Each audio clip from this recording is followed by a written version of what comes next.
What's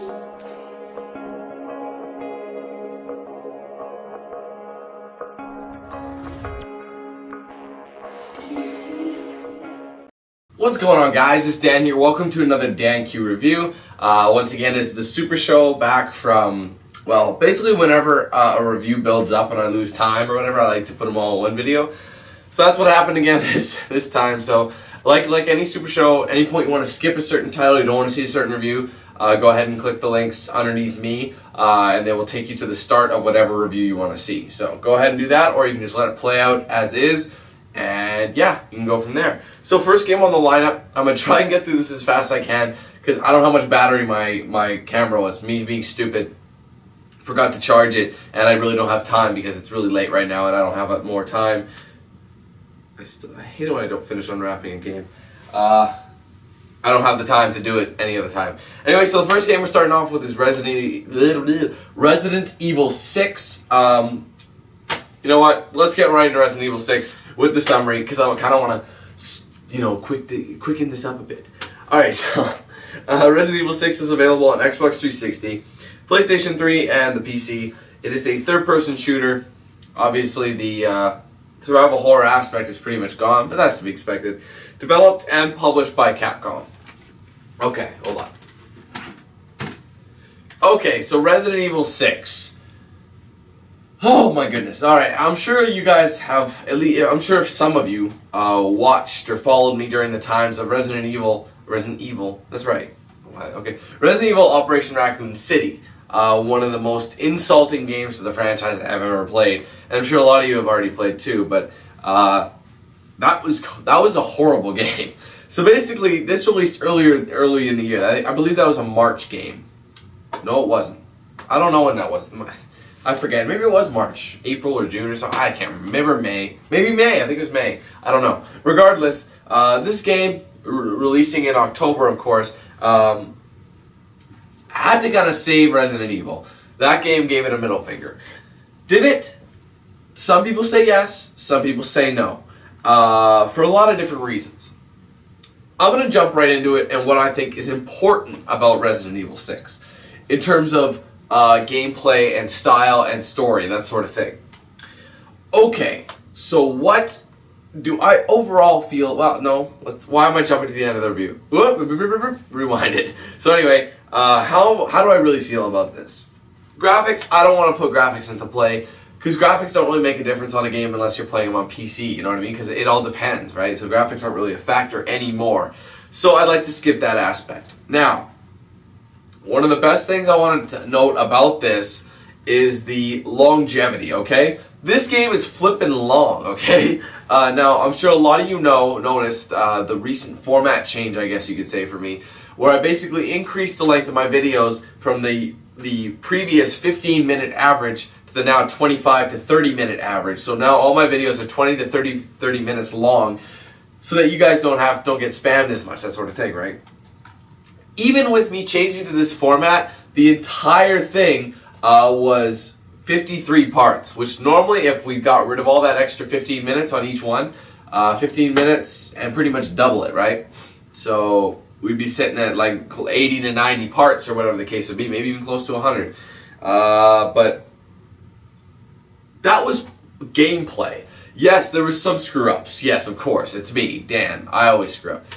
But that's a lot of content, and to be honest with you, it was nice to see such a long game, especially compared to Resident Evil 5, which was long, but compared to this game, that game looked like an arcade game. To be 100% honest with you, what the hell? Is there stuff still on it? I don't know. I hate it when there's wrapping left on that I missed. You know what I mean? But anyway, so longevity is definitely here for this game, and that was a major thing. All right, let's get into the main component. Okay. Let's get into the story. Was the story good? Did I like it? I liked it. The story, it's good. I like it in the fact that it continues the Resident Evil franchise. Yes, this is one of the most milked franchises to date right now, but at least this one makes it like at least an enjoyable ride. So in terms of the story mode, the story though it can be broken up into many different parts. one of the main aspects of the story that I loved was the ability to play as so many different people. There isn't one campaign in this game, there's 4. Yes, you have 4 separate campaigns, all varying in length. Actually, how long was each one? Probably each one, depending on which one you play, some of them were longer than others, probably around... Oh, there was extra shit on here, whoops. Probably around 3 to 4 hours per campaign. And hold on. Sorry. My battery is telling me this might cut off. I hope I can hurry this up. So 3 to 4 hours per campaign with 4 campaigns. You're looking at 12 hours of gameplay pretty much for each one. So considering, that's pretty good. Actually 12 to 16 hours. That's a lot of content in a Resident Evil game for a story mode. A lot of people had complaints though that it was boring and that you didn't get what you wanted or whatever the case is, you know. What am I trying to say here? I'm being forgetful. What the hell? I just had a mind blank. I'm sorry. People said that it was too long because the story mode or whatever wasn't good. And to be honest, I didn't get why people thought that, because I enjoyed the story and the gameplay. Each campaign played differently. You first had Leon's campaign, which felt the most like the Resident Evil that Resident Evil feels like. So, you know what? Hold on. I'm gonna stop and be right back. The thing's flashing. I'm just gonna plug it in. Sorry. Back in a sec. All right. Sorry about that, guys. I'm back. Had to plug it in. It should be good now. So, anyway, like I was saying, each campaign felt differently, and it had like a unique feel to it. Like I said, Leon's campaign felt the most like the previous Resident Evils, like ever since Resident Evil 4 and 5, you know, because the Resident Evil 4 was when they made the switch to the over-the-shoulder, you know, more so first-person or third-person shooter aspect of the game. So it felt the most like that, the most nostalgic, I guess you could say. Well, nostalgic from that era, anyways. Then you had Chris's campaign, which was more so a straight-up third-person shooter. There was way more shooting involved than the usual, like, you know, I can't explain it, but it felt more like a genuine third-person shooter than an actual game where survival horror elements are in there. You know what I mean? So it felt strictly like that. Then you had a Jake's campaign, which I kind of felt was a bit of a blend between the two. But more so, his felt the most like the survival horror because of certain events that occur in his campaign. Now, here's the thing. Oh, and sorry, I mentioned there's the 4th campaign that unlocks after you beat the first 3, and that's Ada Wong's, which plays completely different because you don't have a choice. You can only go solo. You have way different weapons, way different abilities. It's pretty crazy being as that. But now I just wanted to mention the characters who you get to play with. Now, one of the bigger things though about this, why am I so forgetful? I think it's because it's late and I'm done. I've worked all day. I'm sorry, but I really apologize. One of the bigger things involving the campaigns that a lot of people were confused about, I made this mistake. I didn't really make the mistake, but I didn't know going in, so you can't really blame me, was the campaigns, each one takes place in different times. Now, what do I mean by that? Well, the game presents you the campaigns, right? You play them in chronological order. At least you think that's the way to go. So it appears Leon's on top, so Leon, then Chris, then Jake, so they all go sequentially. As it turns out, that's not the way you should play if you want it to make the most sense. Now, this is kind of a negative in that aspect. It jumps around. The campaign jumps around a lot. So it has the potential to be a little confusing. And that's not... I don't like that about it. It can be confusing for some people. Myself, I was okay with it and I understood. It was more like a flashback and me saying, oh, this is what was happening while what this was going on in this other campaign. But a lot of people would have preferred...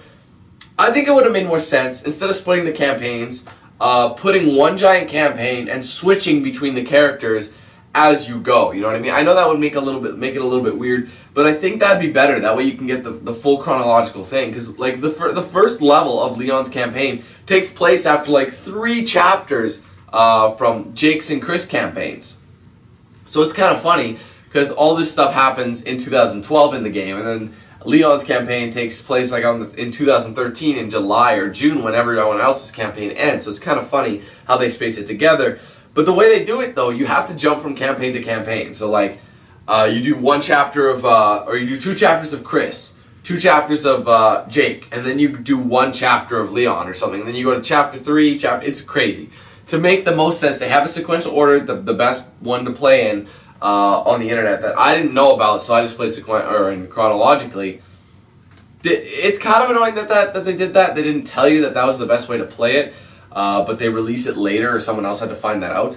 But I don't know. I mean, it doesn't really take away from the fun of the game, but it would have made way more sense to do it chronologically instead of jumping around like crazy. You know what I mean? So that's one downside about the story mode. All right, one of my favorite parts of this game. That I think is so cool. Now there are these 4 campaigns, okay, obviously. Now they're all linked. Each campaign is linked with one another. They're all occurring around the same time frame, and they're all doing different things, but they have one main goal. Now the coolest thing is you could be playing a campaign. Say I'm playing Leon's campaign, right? And there's a moment where you meet up with various characters from the other campaigns, whether they be Jake, or Chris, or even Ada Wong. Now the cool thing is, you can have someone completely on the other side of the country, on the world, whatever, playing Chris's campaign, let's say. I'm playing Leon's campaign. When it loads, it actually tries to find a game. So what happens is, like I said, when they intertwine, when the campaigns link and intersect each other, in those moments, you are actually working with those campaign players from the other campaign. So what happens is, if you can sometimes get into a game where it'll bring you to a game, one person's playing their own Chris campaign on their own or with a friend in co-op, whatever the case may be, and then maybe I'm playing my Leon campaign in whatever the case may be, solo or co-op, whatever, and they both link at the same time. So I'm playing in a completely separate campaign from somebody, but we're working together in one mission that they normally would work together in. Once you're done that mission, you move on, you're done with the game. Like in terms of teaming up with them. I thought that was the coolest aspect. The interlinking campaigns together. I thought that was great, and one of the coolest ideas I've ever seen in a video game. Like the intersecting campaigns where you actually can play with real people playing a separate campaign. That's awesome. I thought that was one of the coolest things about this game, and it needed to happen more often. It happened to me a few times. A few games I couldn't get into. A few games. The only thing that I would have fixed is when you die in that event. Like if any one of you dies, you disconnect from that game. So you don't get to go back to a checkpoint where you were both there. They kick everyone from the game room and you're back to playing by yourself or with the friend without the intersecting person from wherever playing that campaign. That was the one downside about it. So like I said, as a story as a whole, I enjoyed it. I enjoyed the actual storyline itself. It made sense to me even when I played it chronologically, even though you're supposed to jump from one campaign to another to get the best one to make the most sense out of the ending and everything. So, however, I still found it really enjoyable playing it straight through chronologically. It doesn't take away from the fun of the game. So that's what I feel about the campaign. Now, there's one other thing I'd never addressed. I never covered this. Normally, I don't think it's fair to do reviews without covering it and, showing everyone what you feel about this. There are other modes besides the campaign. Obviously, there are modes like, there's the Horde mode. I can't remember what it's called. Mercenaries, sorry. It's called Mercenaries. I never did it because, to be honest, Horde it gets boring to me, and I feel like it wouldn't be a fair review. But Horde is Horde, and I don't really feel like it should be a major aspect. Yes, it probably adds a lot of fun if you're with a 4-player co-op, but I don't like Horde modes very much anymore because they're repetitive and boring to me, so I don't normally touch them. But you get the idea. The Horde mode is there, but I don't really want to showcase it in my review because it wouldn't be fair. Now, there was one other mode. I tried it offline because I heard mixed things about it. I didn't want to make a session just because of these feelings, okay, towards this mode. Now, this final mode was called Agent Hunt. And basically what you do in Agent Hunt is, it's a really cool idea. I really think it's an awesome idea, but it has its drawbacks. what you're supposed to do in Agent Hunt, it's another thing where you interact with other people's campaigns who are playing through the main game. What you do in Agent Hunt is you take control of a zombie or one of the enemies in someone's campaign. You then get joined into a game with a person trying to play through their campaign normally with whoever they're doing it with, whatever campaign. You got spawned in as a whatever zombie, and you basically have to try and take them out. Sounds like a cool idea, especially since they're trying to play through their own campaign, and you have a direct impact on how, if they fail or not. So that's so cool how they had these interactions. I really thought it was really unique. But only one problem. It's pointless. Why is it pointless? It's so easy to die. Like, every time I went in, I came as a generic zombie or generic, what are they called again?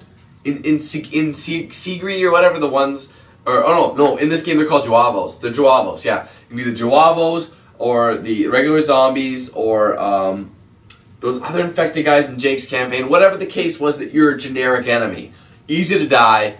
It's kind of pointless. You go in, you die. Boom, they see you, you shoot. You can still attack them if you get the jump on them, but you're going to die. So unfortunately, while the idea is really cool, the execution is pointless. So I'm ready to rate this game. I had a lot of fun with it. I have no idea why it got hated on like it did. I mean, I thought it was a really great game. It had a great story. It was long.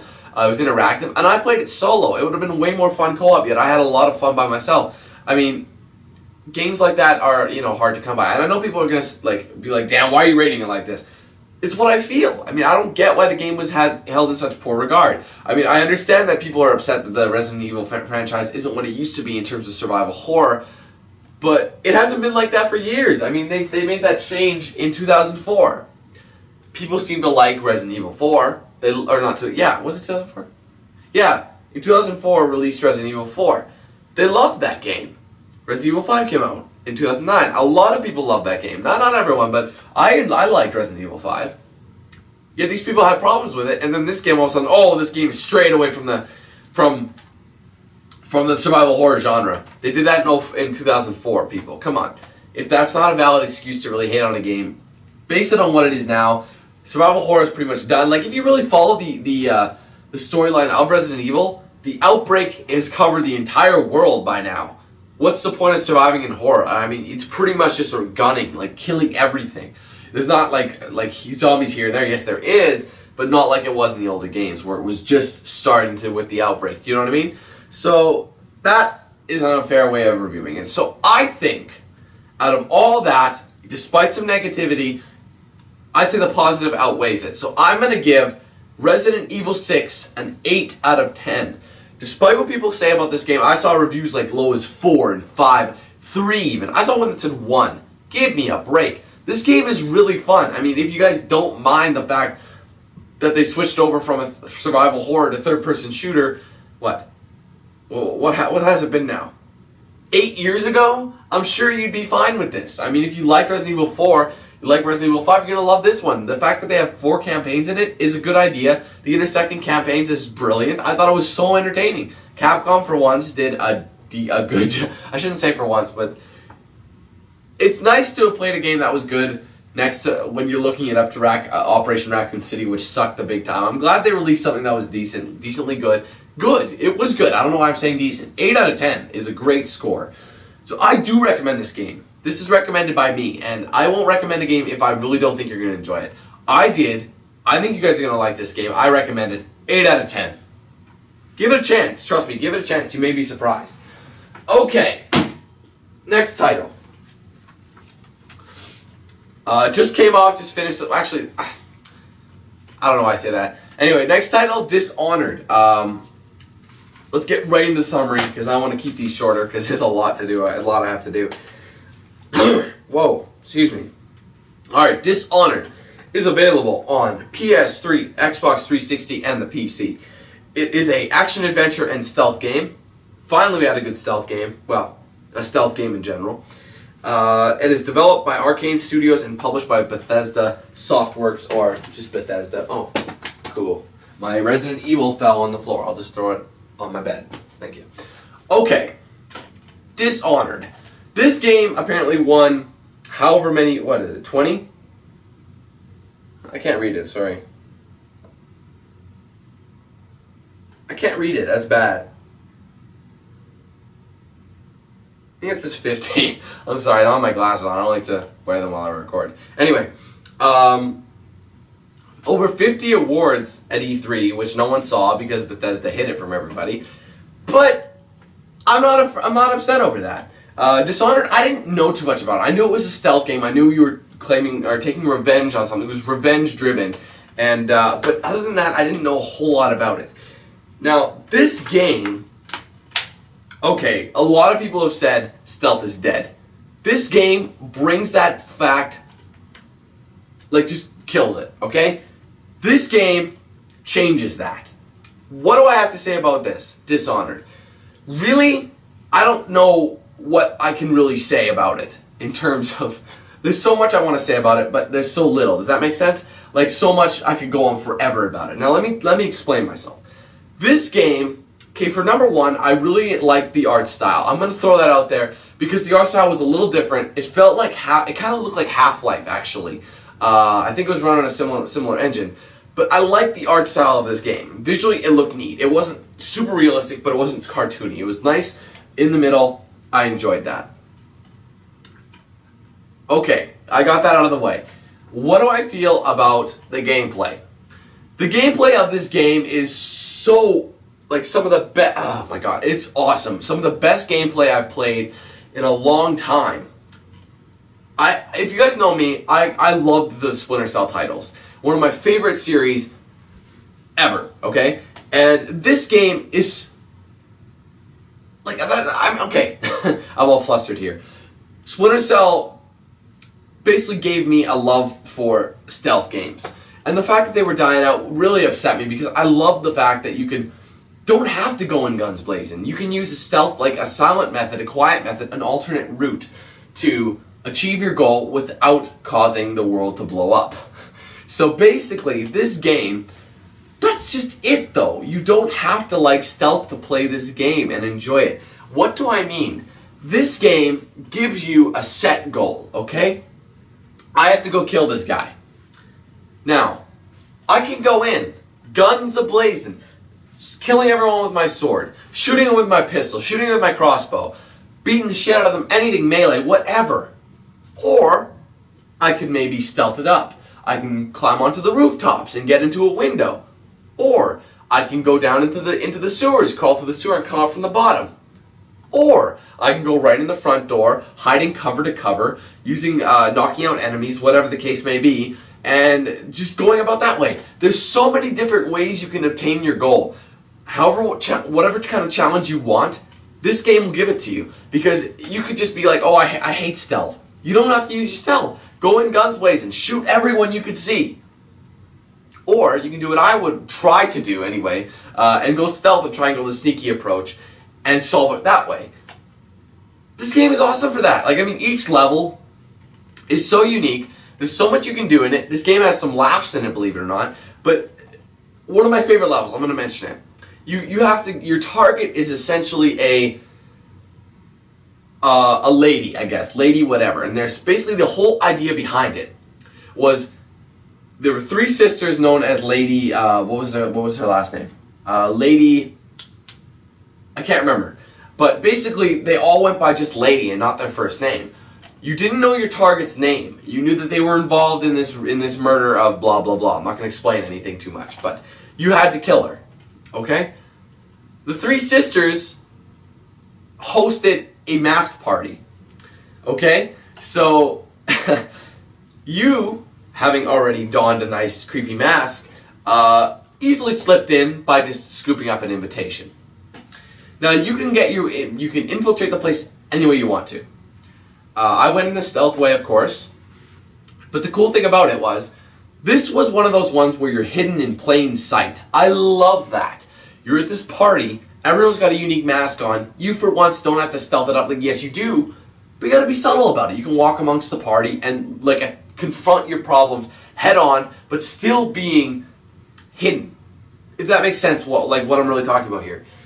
And the coolest thing was, you didn't know which was your target out of the three sisters because they all were wearing the same mask and outfit, but different colors. You had one in black, you had one in white, and you had one in red. And it was your job to listen to things, like search the place, ask guests, talk to guests, and figure out things, follow them, listen to them, talk to them, and figure out which was your target. And when you did, you lured them to a certain way to take them out. I thought that was an awesome mission. I went about it the best way you could, and I did it full stealth. Hilarious, so much fun in that level because I accidentally knocked out one of the sisters that wasn't sure. I knocked her out first just to make sure I didn't kill the wrong one. I just tossed her over the toilet, and it looked like she had too many drinks. So that whole thing was so awesome. Now a lot of people are going to be like, Dan, it wasn't very long. Yours was only 25 parts. I would like you guys to keep in mind that I changed my format from 15-minute parts to 20 to 30. So it's usually going to be from 25 to 30-minute long parts now. That's double. So if I did it before, it would have been probably around 50 parts maybe, 40 some. That's a decently long game. How long was it really? Let's just say 20. Well, you know what? Let's do this. Hold on. I'm going to figure out how long I actually played, really. Ballpark. So, I'm going to open my calculator on my phone. Let's say 25 minutes. 25 times... I did 25 parts, so 25. 625 minutes divided by 60. So, basically, I had almost 11 hours of gameplay. And I took a few things. I did the quick way. I tried various ways. I didn't just try the all stealth, because not everyone likes all stealth. And I wanted to show all the potential endings for everybody, right? So, I went all stealth sometimes, I went guns blazing sometimes, I tried everything I could, and I got basically 11 hours of content. Now, that alone is enough, okay? There are games that are 5 hours. Let's just quickly think back to January this year. When The Darkness 2 came out. Short as hell. Maybe barely 5 hour long campaign. I loved it. This game was 11 hours. I loved it. Like, this game was so much fun. Okay, there was one thing that was really funny. I used powers, but I didn't use every power. Did I think, the thing is, there was one power called Blink that everyone was like, use Blink on every video, even though everything was recorded in the first day and uploaded slowly. And Blink basically let you transport from one part to another with ease. So basically, zoom, zoom, zoom, up to a high beam you can't reach. You don't really want to climb up there. Zoom. I didn't use Blink, well, for a couple reasons. Number one, I forgot about it. Number two, you didn't need it. I managed to get up to the places I wanted to without using Blink, and it gave it a better challenge, you know what I mean? So what's the beef? You don't have to use the powers. The idea behind this game is to complete your mission however you want to, whatever the best way to do it is. Now, this whole game is focused on that aspect, the stealth aspect. There's nothing negative I can say about this game. I loved it. Was it a perfect game? No. But, I love this game so much. I'm just going to stop right now and rate it. I love the stealth. I love the options you can choose. I love the storyline, which was really, really, really awesome. I mean, the storyline was unique. And you're set in this environment that is old, but with modern, even futuristic technologies. It's a really cool blend. So, you know what? I'm going to look at everything I've said about this game. I'm going to put it into one big file, or whatever you want to say, and I'm going to rate this game. Dishonored gets a 9 out of 10 from me. This game is great. One of the best games I've played this year. So interesting. I am so glad I played it. A lot of people probably thought this was going to be kind of a more subtle game, even though it was published by Bethesda. This is what I like to call a sleeper title for me. Well, I'm sure it's not, I don't call it that, but the term is called sleeper title, where you don't really expect it to be phenomenal. It's usually not always as hyped as some of the other games are, like Assassin's Creed 3 or whatever you want to say. Those type of games. This game is worth your money. I recommend you guys go buy this now. This is such a good game. You like the stealth aspect, you're going to love it. You like the running gunning aspect, you're still going to love it. However, I think this is more appeal to the stealth audience because you're given so many options. I love that. You're not restricted to just do one thing. Something doesn't work out, try a different path. See if that works better for you. Trial and error, so many different ways to do it. This game gets a 9 out of 10. I had a hell of a lot of fun with it. So Dishonored, great title. So these are the reviews for this episode of DanQ Review. Hope you guys enjoyed it. Let me know what you thought of these games, if you play them, or if you watch my gameplay. Let me know. I'd love to hear your thoughts. So thanks again, guys. Thanks for watching this review. I'll see you soon for more gameplay coming up. So thanks again. Take it easy. Have a good one. And we'll see you then.